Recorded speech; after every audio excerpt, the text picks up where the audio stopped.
Support for today's episode comes from Amazon. Amazon is working toward a carbon free energy future, doing more with less, investing where it matters most, and supporting communities where we operate. Australia builds its AI grid without a nuclear option.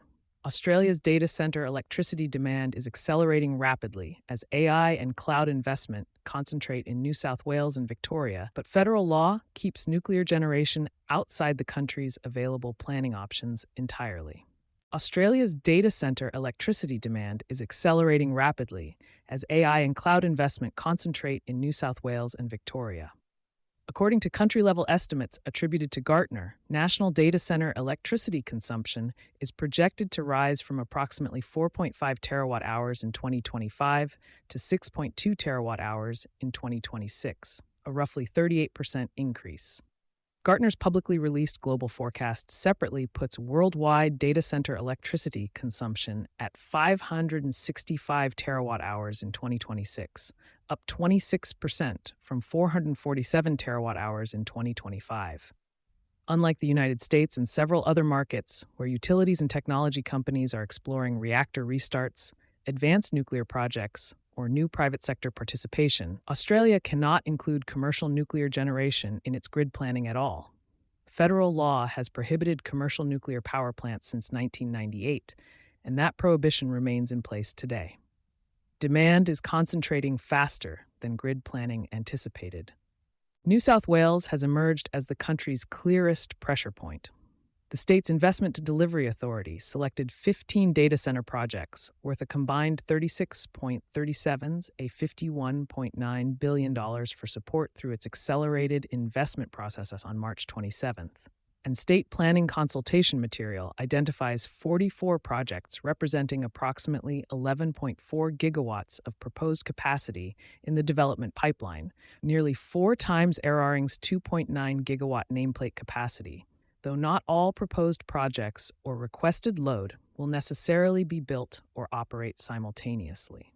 Victoria is experiencing a similar increase in connection interest, with data centers emerging as a material and growing component of forecast demand in EMO and transmission planning materials, a pattern that mirrors how quickly grid operators across the Asia-Pacific region are having to rethink capacity planning around concentrated industrial and digital demand.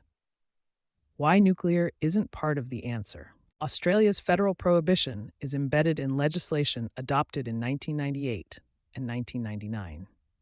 The Australian Radiation Protection and Nuclear Safety Act, 1998, prevents authorization of specified nuclear installations, while the Environment Protection and Biodiversity Conservation Act, 1999, bars the federal environment minister from approving construction or operation of a nuclear power plant. Several states, including New South Wales, Victoria, and Queensland, maintain their own additional nuclear restrictions. The current Labor government has kept the federal prohibition in place and has publicly opposed removing it. The opposition coalition has proposed lifting the moratorium as part of a broader nuclear energy platform, and recent coalition messaging has raised small modular and micro reactors as a way for data center developers to secure dedicated power, though the party's most detailed public plan to date centers on government-backed reactors at former coal sites rather than a data center-specific proposal. Any change would still require overturning both the federal prohibition and the relevant state-level bans. For now, nuclear remains a live political debate in Australia rather than an available planning option. What grid operators are building instead? With nuclear excluded under current law, EMO's grid pathway centers on large-scale renewable generation connected by expanded transmission, firmed by storage and consumer energy resources, with gas-fired generation retained as a backup resource.